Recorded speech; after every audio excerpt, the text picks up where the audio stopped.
राधे राधे मित्रों। मैं शर्मा सुनील ओम श्री हरि एस्ट्रोनॉट को स्वागत करता हूं। मित्रों, आज हम बात करने वाले हैं जेमिनी असेंडेंट के लिए कि जनवरी 2025 जेमिनी वालों के लिए कैसे रहने वाला है। मित्रों, अपने मेन टॉपिक पे आने से पूर्व मैं आपको इस वर्ष दूसरे नव वर्ष की बहुत बहुत शुभकामना देता हूं। साथ ही आपको भारतीय गणतंत्र दिवस की बहुत बहुत शुभकामना देता हूं। मित्रों, अब हम बात करते हैं मिथुन लगन की जातकों के लिए जनवरी माह 2025 कैसा रहेगा।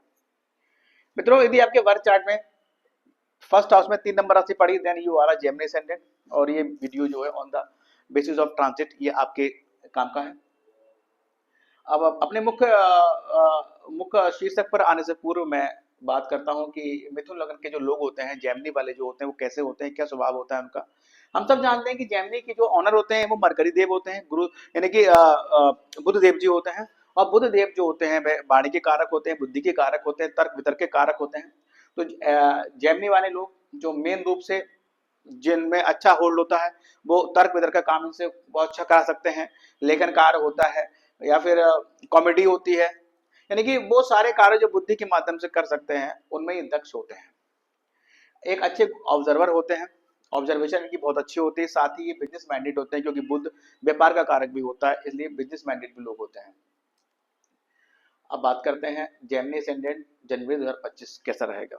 मित्रों देखिए, हम फर्स्ट हाउस से स्टार्ट करते हैं, आपके हेल्थ से लेकर। देखिए फर्स्ट हाउस में जो है अब लग्नेश की बात करते हैं। लग्नेश जो है आपके माह के 3 दिन यानी कि 3 जनवरी तक ये छठे भाव में रहने वाले हैं, यानी कि वृश्चिक में जाएंगे।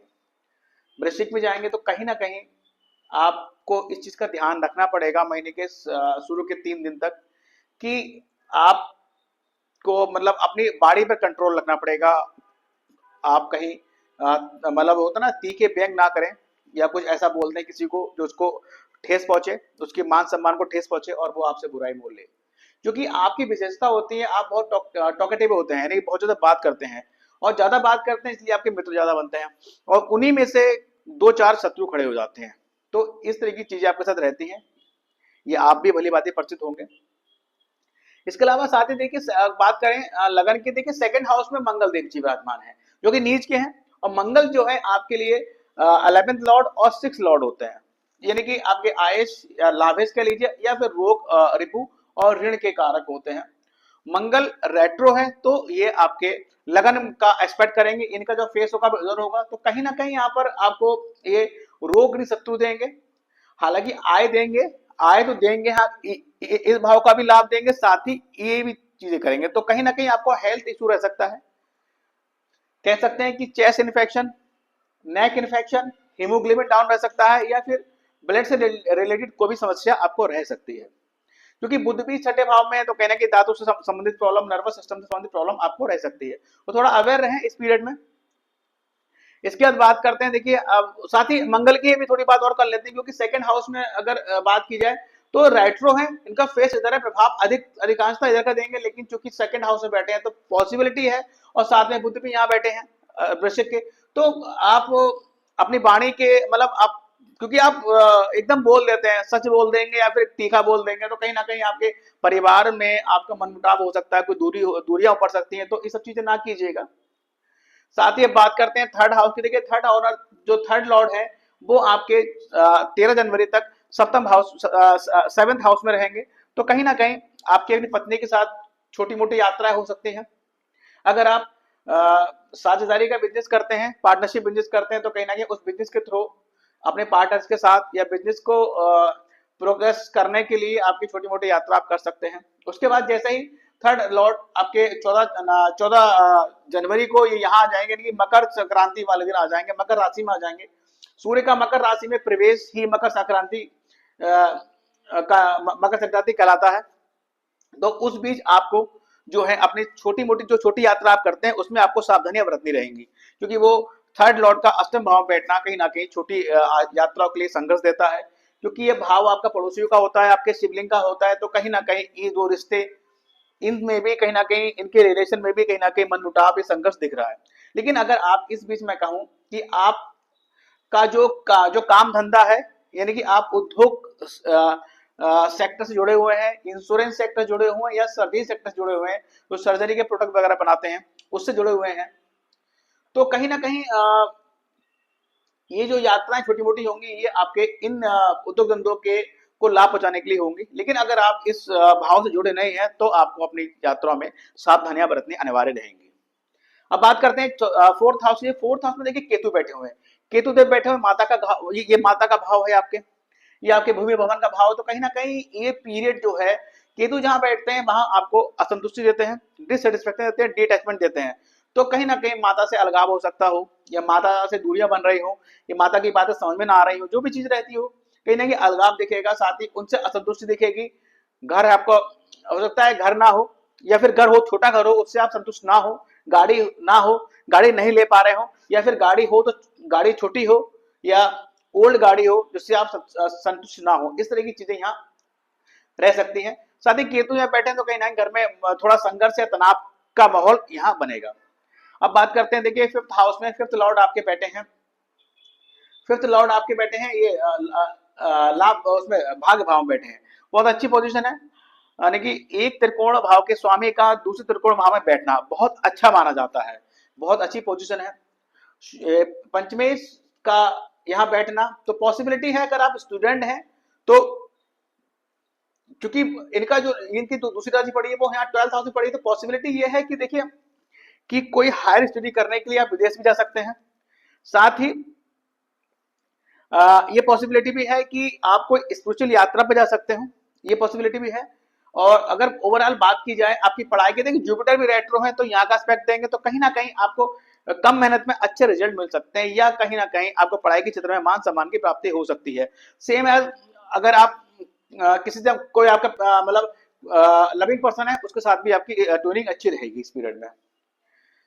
बेबी प्लान का अगर कुछ सोच रहे हैं तो वो भी यहाँ पर सक्सेस प्राप्त होती दिख रही है। अब बात करते हैं छठे भाव की। छठे भाव में देखिए छठे भाव का स्वामी यानी कि सिक्स लॉर्ड जो बैठा है वो आपके सेकंड हाउस में बैठा हुआ है, और वो रेट्रो है, नीच का है, रेट्रो है तो आपके लगन में आ गया, लगन का प्रभाव दे रहा है, मिंटू से आया नहीं है लेकिन उसका दृष्टि यही है, उल्टी दृष्टि हो जाती है ना, तो फिर ये यहाँ पर हेल्थ का इशू रहेगा, रोग ऋण शत्रु बढ़ सकते हैं, आय तो देंगे साथ में रोग ऋण शत्रु बढ़ाएंगे। नौकरी की बात की जाए तो कहीं ना कहीं क्योंकि मंगल देव का यहाँ लगन में अगर एक्सपेक्ट है तो क्योंकि वो बुध की राशि है तो ये इनकी शत्रु राशि कही जाती है, तो कहीं ना कहीं प्रॉपर्टी को लेकर कोई समस्या हो सकती है। कहीं ना कहीं नौकरी का भाव इतना मजबूत यहाँ नहीं दिख रहा है, लेकिन जैसे ही 23 जनवरी को ये मार्गी हो जाएंगे फिर ये अपने सेकंड हाउस में ही पूरा एस्पेक्ट देंगे, लेकिन वहां भी नीच के होंगे। तो वहां पर आपको चेस्ट इन्फेक्शन हो गया, नेक इन्फेक्शन हो गया, हीमोग्लोबिन की समस्या आपको ओवरऑल जब तक ये नीच के हैं या रेट्रो वगैरह है तो देते रहेंगे, इस तरह की दिक्कतें आपको देंगे। बात करते हैं सेवेंथ हाउस की। देखिए सेवेंथ हाउस की बात की जाए तो सेवेंथ हाउस में जो है सेवेंथ लॉर्ड जो कहाँ है, सेवेंथ लॉर्ड बैठे हैं आपके 12th हाउस में, लेकिन वो रेट्रो है, यानी कि आप अगर बात की जाए तो उनकी दृष्टि यहाँ पर है, यानी कि एकादश भाव यानी कि 11th हाउस में है। तो कहीं ना कहीं अगर आप पार्टनरशिप बिजनेस में है तो आपको कोई ना कोई बिजनेस का नया ऑफर मिल सकता है, या फिर जो बिजनेस चल रहा है उसमें ही आपको बहुत बढ़ोतरी करके हो सकता है, यानी कि अच्छा लाभ प्राप्त हो सकता है। बात करें अगर आपके स्पाउस की तो स्पाउस की बात अगर की जाए क्योंकि सूर्य देव भी यहाँ पर है 13 तारीख तक, तो कहीं ना कहीं आपके स्पाउस के जो बिहेवियर में जो उसकी वाणी में वो अग्निता दिखाई देगी। अग्निता मीन्स क्योंकि जब सन बैठेंगे तो वो फायर एलिमेंट है, तो कहीं ना कहीं इस तरह की चीजें दिखाई देंगी। उसके बाद बुध भी यहाँ बैठे हुए हैं, यानी कि बुध देव जी जो है लग्नेश का सप्तम भाव में बैठना, ये जो है लग्नेश का सप्तम भाव में जो बैठ रहे हैं वो 23 जनवरी तक बैठ रहे हैं और 4 जनवरी से बैठ रहे हैं। तो मेरे ख्याल से ये अच्छी पोजीशन होगी, एक तालमेल, आपका ध्यान सारा अपने पार्टनर पर रहेगा, इस तरह की चीजें भी रह सकती हैं, चाहे वो बिजनेस हो चाहे वो आपका स्पाउस हो, आपका अच्छा ध्यान इन पर रहेगा और आप मैनेज कर लेंगे क्योंकि बुधदेव जी यहाँ है। लेकिन जैसे बुधदेव जी यहाँ आ जाएंगे तो थोड़ा संघर्ष दिखाई देगा। अब बात करते हैं एर्थ हाउस की। एर्थ हाउस और नाइन्थ, यहाँ पे देखिए जेमिनी वालों के लिए क्या होता है, एर्थ लॉर्ड और नाइन्थ लॉर्ड सेम प्लेनेट होता है, सैटर्न होता है, तो यहाँ पर थोड़ी समस्या इनके साथ रहती है। एर्थ लॉर्ड की बात की जाए, एर्थ लॉर्ड जो है एर्थ हाउस की बात की तो एर्थ लॉर्ड जो बैठे हैं वो नाइन्थ हाउस में बैठे हैं, तो कहीं ना कहीं अगर आप एर्थ हाउस के कारक तत्व से जुड़े हुए हैं, आपका व्यापार है, उद्योग धंधे से रिलेटेड काम है, तो कहीं ना कहीं आपको उसमें भाग का साथ दिखेगा, मिलेगा। उसके बाद जब सूर्य यहाँ 14 तारीख को आ जाएंगे तो आपको उसमें प्रशासन का सहयोग भी प्राप्त होगा। इसके पिता का सहयोग प्राप्त होगा। इस तरह की चीजें यहाँ दिख रही हैं। अब बात करते हैं नवम भाव की। देखिए होता क्या है, सैटर्न जो होते हैं वो अष्टम भाव के स्वामी भी है, नवम भाव के स्वामी भी जेमिनी वालों के लिए। तो अष्टम भाव के स्वामी का, हालांकि वो स्वराशि है, अष्टम भाव के स्वामी का नवम भाव में बैठना कहीं ना कहीं थोड़े अपने ही भाव में थोड़ा बहुत वो मेहनत कराएंगे, ये कर लीजिए, क्योंकि शनि है, ऑनेस्टी देते हैं, तो मेहनत कराएंगे, थोड़ा संघर्ष देंगे ताकि आप मेहनत करो। ओवरऑल पोजीशन लगन के अच्छी बनी हुई है, आपके भाग भाव की अच्छी बनी हुई है। पॉसिबिलिटी है कि भाई अगर आप उद्योग धंधों जुड़े हुए हैं, आप इंडस्ट्रियलिस्ट हैं, तो कहीं ना कहीं कुछ यात्रा आप कर सकते हैं, स्पिरिचुअल यात्रा कर सकते हैं, धार्मिक कार्यों में लग सकते हैं, इस तरह की चीज हो सकती है। अब बात करते हैं 10th हाउस में राहु देव का विराजमान होना। कहते हैं राहु जिसके 10वें दुनिया उसके बस में है। भ्रमित मत होइएगा, राहु है, राहु बैठा यहाँ, राहु धोखे कारक होता है, राहु तनाव भी देता है। मतलब एक्चुअली में राहु आपके दिमाग में वो चीज डालता है जो एक्चुअल में है ही नहीं, उसको इम्पैक्ट कराता है ताकि आप भ्रमित हो और चीजें अपनी बिगाड़ लें। हालांकि ये जो नौकरी, ये जो वर्क के स्थल में बैठा हुआ है, आपके कार्य क्षेत्र में बैठा हुआ है, तो राहु विदेश कारक भी है। तो कहीं ना कहीं ये राहु अगर आपकी जन्मपत्रिका में आपको अच्छा इंपैक्ट दे रहा है, तो कहीं ना कहीं विदेश से जोड़ सकता है, फॉरेन इन्वेस्टमेंट करा सकता है, इस तरह की चीजें करा सकता है, लेकिन थोड़ा सा सावधानी पूर्वक इन चीजों को कीजिएगा। लेकिन मैं आप कहूंगा कि जो लोग जॉब में हैं वो लोग इस पीरियड में जॉब ना चेंज करें, वरना जॉब चेंज करके आपको पछतावा होगा। जिन लोग के पास जॉब नहीं है तो उन लोगों को जॉब मिलने के चांसेस हैं। साथ ही अगर जो लोग विदेश में जॉब के लिए अप्लाई कर रहे हैं तो वो भी होता दिख रहा है। अब बात करते हैं 11th हाउस की। देखिए 11th लॉर्ड जो है वो सेकंड हाउस में बैठे हुए हैं, 11th और 6th लॉर्ड एक ही है, सेकंड हाउस में बैठे हैं, और ये रेट्रो है, तो कहीं ना कहीं लगन में बैठे हैं। तो कहीं ना कहीं अगर आपको लाभ भी देंगे ना, आपको आय देंगे, तो साथ ही साथ आपको रोग ऋण रिपु का भी प्रभाव देंगे। तो इस तरह की चीजें रहेंगी। बात करते हैं 12th हाउस की। 12th हाउस में जुपिटर बैठे हुए हैं, लेकिन रेट्रो है, तो रेट्रो वो 3 फरवरी तक रहते हैं, रहेंगे, तो 3 फरवरी तक वो यहाँ का भाव देंगे। तो ये पोजीशन अच्छी है, जिन लोगों के विवाह वगैरह नहीं हो रहे थे तो उनके लिए पोजीशन अच्छी है। देखिए शुक्र की पोजीशन भी अच्छी है, जुपिटर की पोजीशन अच्छी है, तो विवाह के कार्य यहाँ होते हुए नजर आ रहे हैं।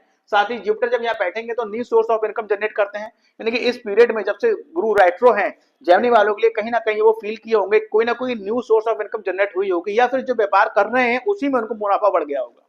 इस तरह की चीजें रही होंगी।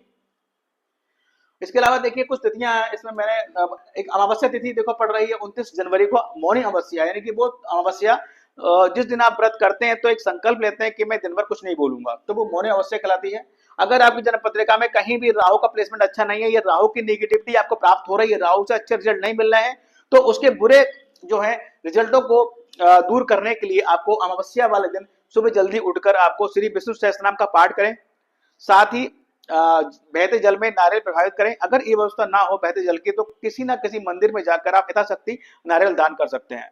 मैं सदैव ये कहता हूँ राहु और केतु, देखिए राहु केतु आपकी जन्म पत्रिका में 4th और 10th हाउस के एक्सेस पे हैं, तो कहीं ना कहीं वर्किंग प्लेस में तनाव आपको मिल रहा होगा, क्योंकि राहु और केतु थोड़ा टाइम हो गया यहाँ रहते हुए। साथ ही घर में भी कोई ना कोई तनाव बना रहता होगा। तो इसके नेगेटिव इफेक्ट को कम करने के लिए, आप राहु का नेगेटिव इफेक्ट कम करना है तो आप नारियल दान करें, केतु का नेगेटिव इफेक्ट कम करना है तो आप, जाड़ों का सीजन है, कंबल जो है गरीबों को दान करें। साथ ही ब्लैक डॉग्स को आप सैटरडे वाले दिन एटलीस्ट खाना खिलाएं, रोटी खिलाएं, बिस्किट खिलाएं, कुछ भी खिलाएं, तो इन दोनों का जो है नेगेटिव इफेक्ट इससे कम होगा। बात करते हैं चतुर्थी की। देखिए 3 तारीख को, यानी कि 3 जनवरी को विनायक चतुर्थी है, और 17 जनवरी को संकष्टी चतुर्थी है। अब देखिए आपके जो है, जो आपके लग्नेश है वो बुधदेव जी हैं। बुधदेव भगवान गणेश जी को रिप्रेजेंट करते हैं, डिनोट करते हैं। साथ ही आपके पत्रिका में या आपके प्रॉपर्टी के काम नहीं बन पा रहे हैं, घर नहीं ले पा रहे हैं, इस तरह की चीजें हो रही हैं, या फिर भाई से आपके संबंध अच्छे नहीं हैं, तो इन सब चीजों के निवारण के लिए, अच्छे स्वास्थ्य के लिए, अच्छी बल बुद्धि दिमाग के लिए, प्रॉपर्टी के काम बनाने के लिए आपको सदैव गणेश उपासना करनी चाहिए। और मैं कहता हूं गणेश उपासना तो आपको नित्य करनी चाहिए। बुधवार का दिन तो विशेष होता है इसके लिए, लेकिन आपको तो सप्ताह में 7 दिन गणेश जी की उपासना करनी चाहिए। गणेश मंदिर जाए, उनको लड्डू का भोग लगाए, उनके चरणों में दुर्वा अर्पित करें।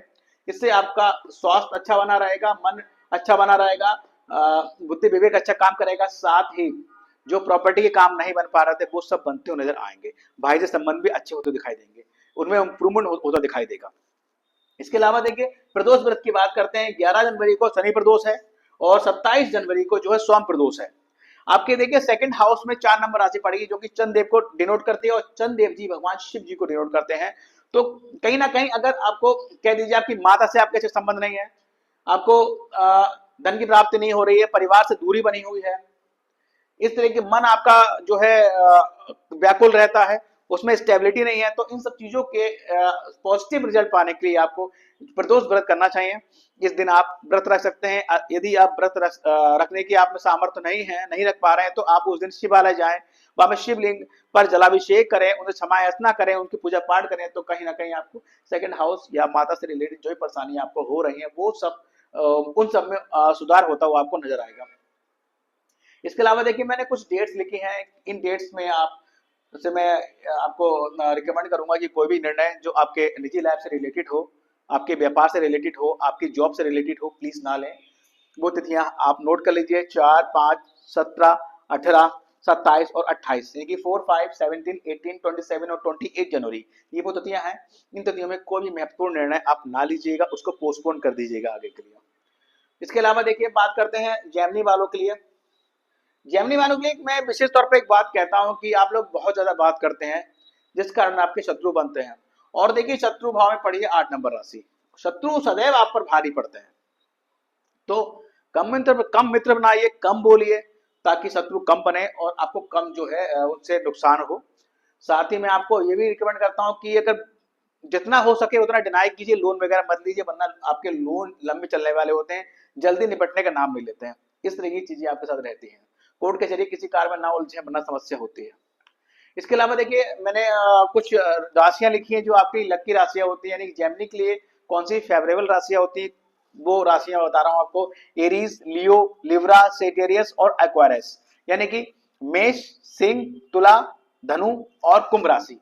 ये राशि वाले लोग आपको सदैव आपके लकी होते हैं। अगर आपके संपर्क में ऐसे लोग हैं जिनको आप जानते हैं ये इन राशियों के हैं, तो उनसे सदैव बना के रखिए, उनसे कभी मनमुटाव ना कीजिए, और उनकी हर एक राय को आप अप्लाई करेंगे तो आपको फायदा ही फायदा होगा।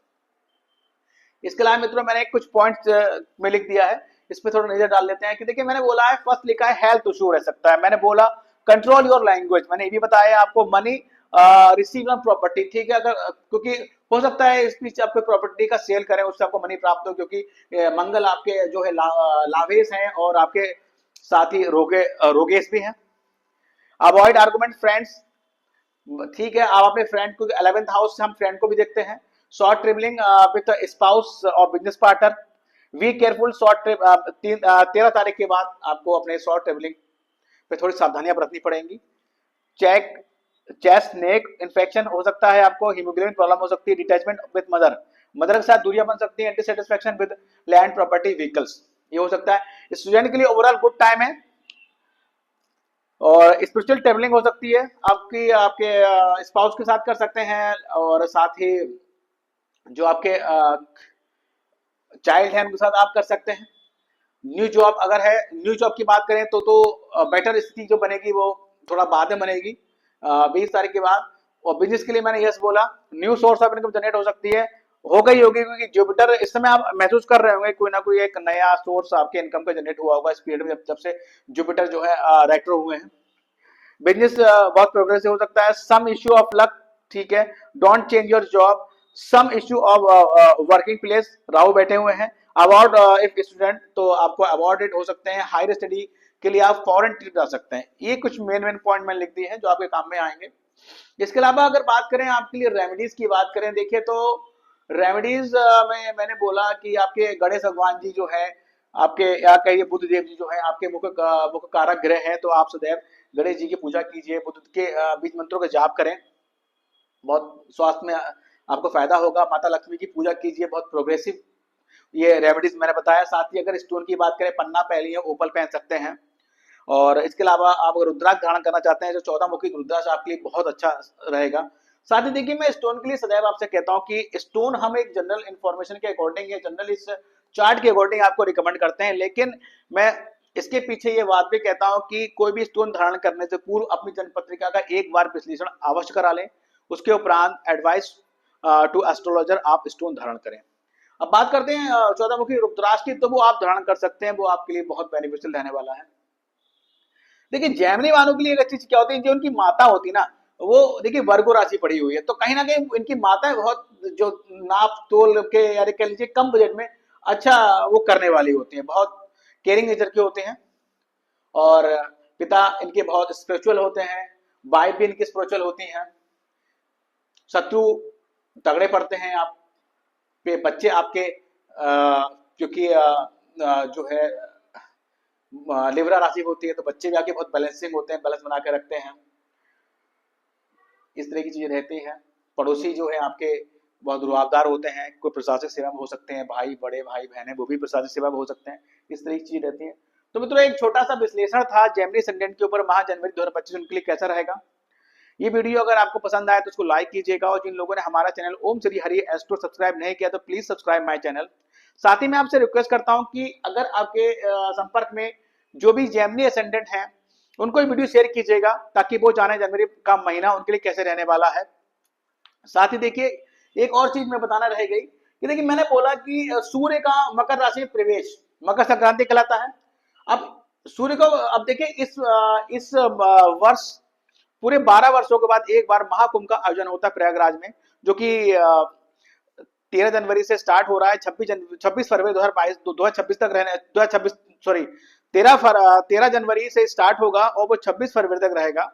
तो ये बहुत अच्छा पीरियड होगा कि आपका अगर जन्म पत्रिका में आपका सूर्य बलवान नहीं है, उसको बल देने के लिए आप प्रयागराज जाइए, वहां पर खुले वातावरण में संगम में आप सूर्य देव को जल अर्पित करते हुए आप स्नान करें, तो सूर्य का आपका बल मिलेगा।